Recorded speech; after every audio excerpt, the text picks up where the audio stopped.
people. Oh man, I just want to say something really quick. And this woman showed me love without judgment and service without condemnation or expectation. And when I was out there, and I will never forget it. When I tried to walk on by, you wouldn't. She walked right up to me and asked me if I needed socks, of course. That's her in, right? That's her in, and then it's all Jesus all day. Yeah. And that's where it's at. So thank you. I'm so honored to introduce her and pray for her. So maybe if you'll bow your heads with me. Father God, Lord, I thank you for my sister here. And Lord, I thank you for the work that you've done in her life, God, to bring her to this point, to give her this heart that just serves and loves without expectation, God. And Lord, I just thank you for an opportunity to hear her story. God, your word says in Revelation that the enemy will be defeated by the blood of the Lamb and the words of our testimony. And God, tonight, the enemy will be defeated and lives will be touched. Hearts will be altered, God, in your name, for your glory, for your kingdom. I just thank you and I praise you. Give her the words to speak. Help her step out of the way and just open up her mouth with your words, God, and what you would have everyone get tonight. In Jesus' precious name, amen.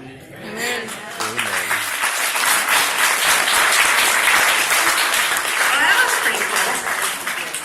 Okay, so, wow, what Jeremy said about me, my life didn't always look like that caring about anybody else thing. It didn't look like that at all. I had a really good upbringing. I had a really good childhood. And I was raised by my dad in Chicago. My mom lived in California with my sister, and I didn't see much of her. My dad instilled in me a work ethic and morals and values, and he showed me every day how much he loved me. And sometimes he didn't always like me because I wasn't always a great kid, but I always knew my dad loved me. And then I got in my teenage years and I ended up moving overseas with my mom. And I had incredible opportunities. I got to go to high school in Paris, France. Things that people just don't get to do. And I had these incredible opportunities. And all through that, there was really, really good stuff, like a really, really happy bunch of stuff. There was no God. My parents didn't, I don't know whether they believed in God or not. I don't ever think I saw a Bible in my house. Nobody prayed. It just, they were good, they still are, good, decent people who raised me right and taught me a lot of really good stuff. But they didn't teach me anything about God. When I was in Paris, the drinking age there happened to be 16. And I was pretty resentful at my mom, to be honest, because she moved away from me when I was young. So she didn't have much control over me, and I experimented with alcohol and did the drinking and stuff like that as a teenager. Do not think that that's okay for either one of you, by the way. Yes, Mom. Do as I say, not as I do. So just saying. So right.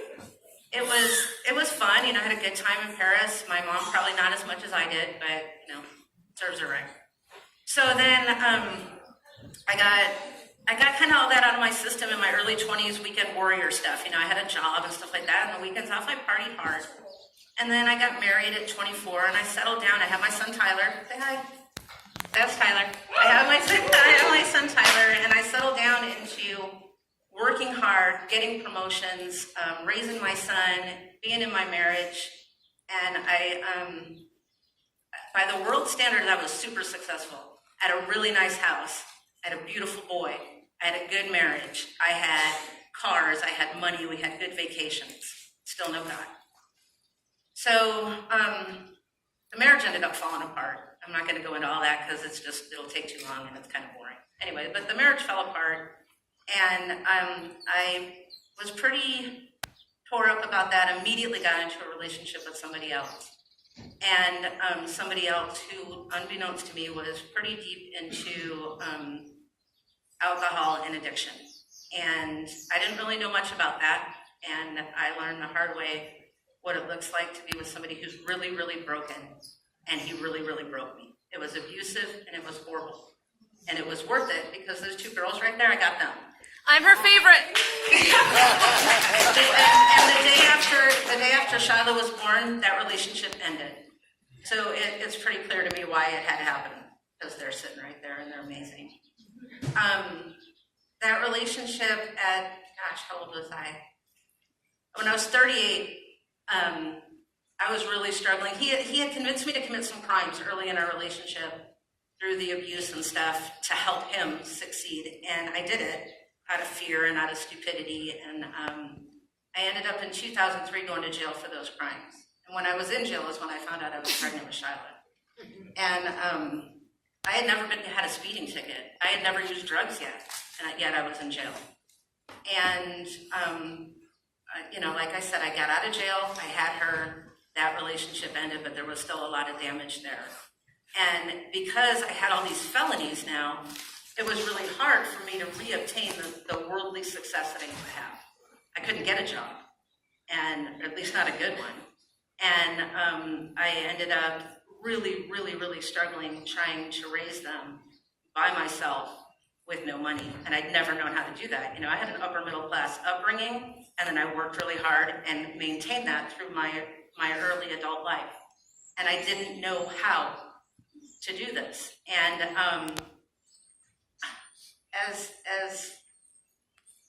my focus was so much on worldly success, and I watched this man who, to me, ruined everything for me, become really successful. He moved away.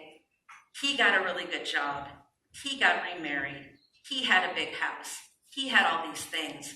And I was living in the ghetto, trying to do the best I can and failing. And I thought, my kids deserve better than this, and he's doing really good now.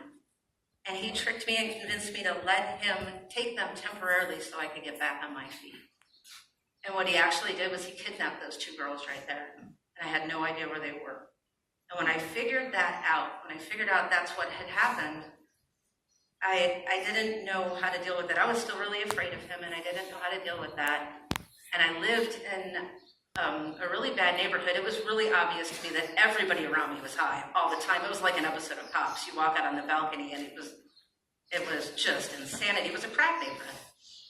So I went downstairs to my neighbors after I found this out, and I knew I didn't want to feel what I was feeling, and I didn't know what else to do, and I thought I was pretty worthless anyway. And I said, I just got paid for my job, and I really don't care about anything at this point, and I want to get high, and I don't know what you have, but let's get high.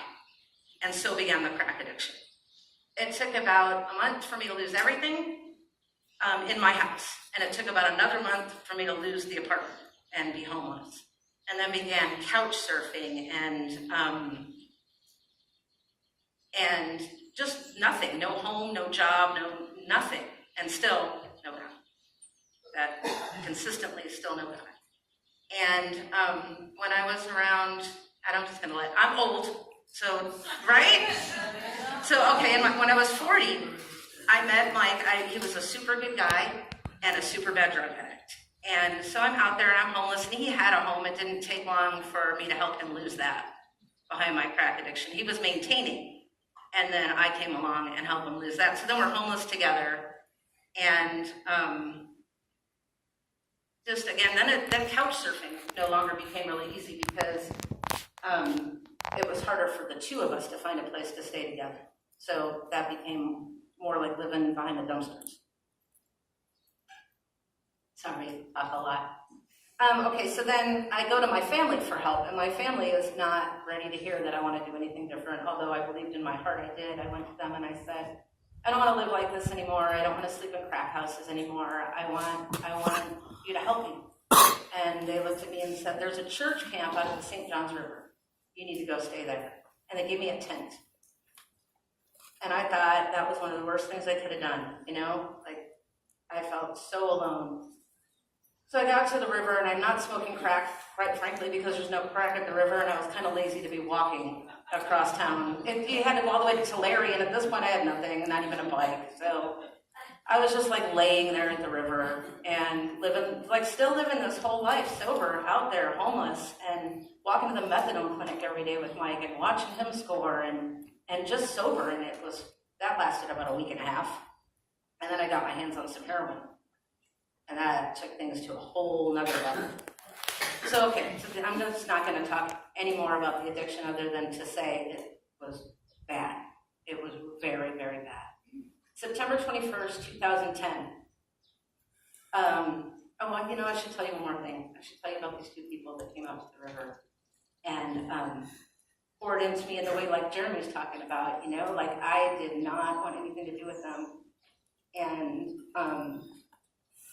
everything about my life made me angry.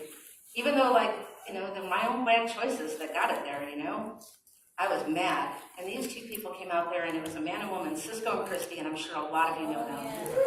And they came out there, and Cisco had this peace about him that made me even more angry.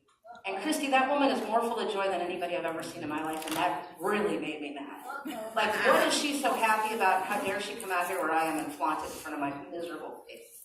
Like, honestly, that woman just needs to be throat punched.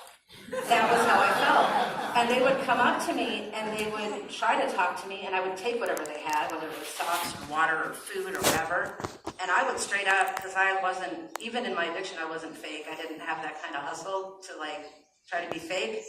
Thanks for this. Keep your Jesus. Get the hell out of my tent. That was my answer. So obviously, not only know God, but blatantly rejecting God at this point in my life. And then I go to jail.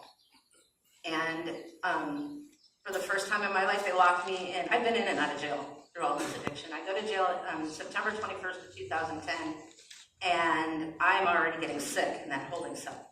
And I've never kicked the heroin before. I kept well that entire time.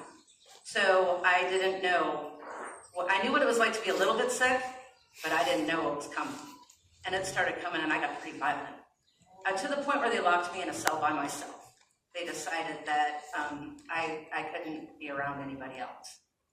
And I'm lucky I didn't pick up any other charges behind that, because I think I hit a couple cops, and I did anyway. So they put me in a cell, and one of the deputies who had known me throughout my time, in and out and in and out, came up and she said, "What is going on with you? What are you doing single cell?"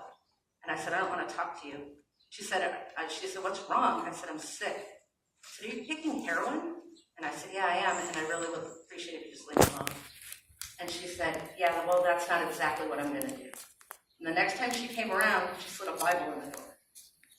And first it made me mad, and I sat there and I was looking at that Bible, and it made me mad. Honestly, it just made me mad. I didn't want anything to do with it. I didn't see how.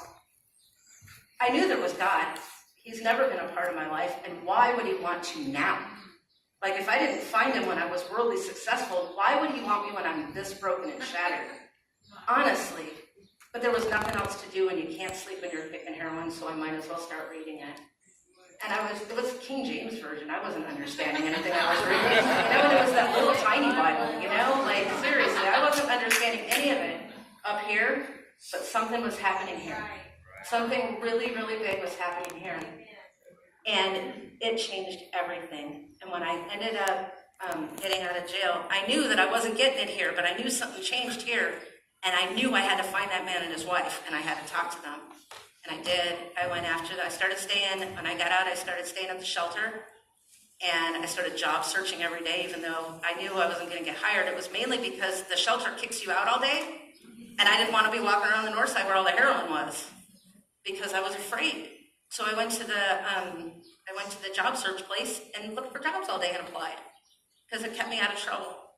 And I went to Thursday Bible studies at the 210 where Cisco was, and I found him. I said, "I am so sorry. I'm so sorry for the way I treated you when I was out there.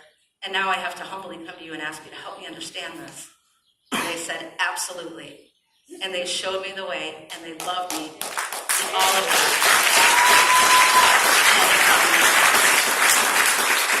It changed my life. It changed my life that somebody was willing to show me who God was in a way that I can understand it and apply it to my life. And it made it so that now, that's my favorite thing in the world to do. My favorite thing in the world to do is go out and hand out socks to homeless people and talk about who the Lord is. Yeah. My favorite thing to do is when it's over 100 degrees, get a tub full of ice cold washcloths and give them to people and say, "Here, you can cool off." Like, I don't know, you'll see me at the mission doing it this summer for sure. And it's not about like a conversation about Jesus. It's about showing you this joy that's in my heart now, so that you wanted it bad enough that when you're ready, you have somebody to come to, whether it's me or the legion of friends that I have that are doing the same thing, like Emmy or like Cisco and Christy. The warehouse ministry saved my life. And I want to be a part of that. I want to be a part of walking that out, what I learned about God. And my life today, by the worldly standards, it doesn't look that great. I have a minimum wage job. I have a little tiny house. Sometimes I have to juggle the bills. 1 month the gas gets paid, the next month the electric gets paid. Praise God, it all stays on. And sometimes I do the math and it doesn't add up. It shouldn't. I quit doing the math a couple of years ago because I'm like, you just have this. I don't need to do that math no more. You just have it. Like one way or the other, it's just going to work out. It always does. But if you walk by my house today, I'm not going to lie. There are times when you will hear me yelling at them like you would not believe because they're teenage girls and they need it. Not me, I didn't do anything. But 20 Me. minutes later, you're going to hear us rolling on the floor. Mostly Sierra. I love you. I'm your favorite. Okay.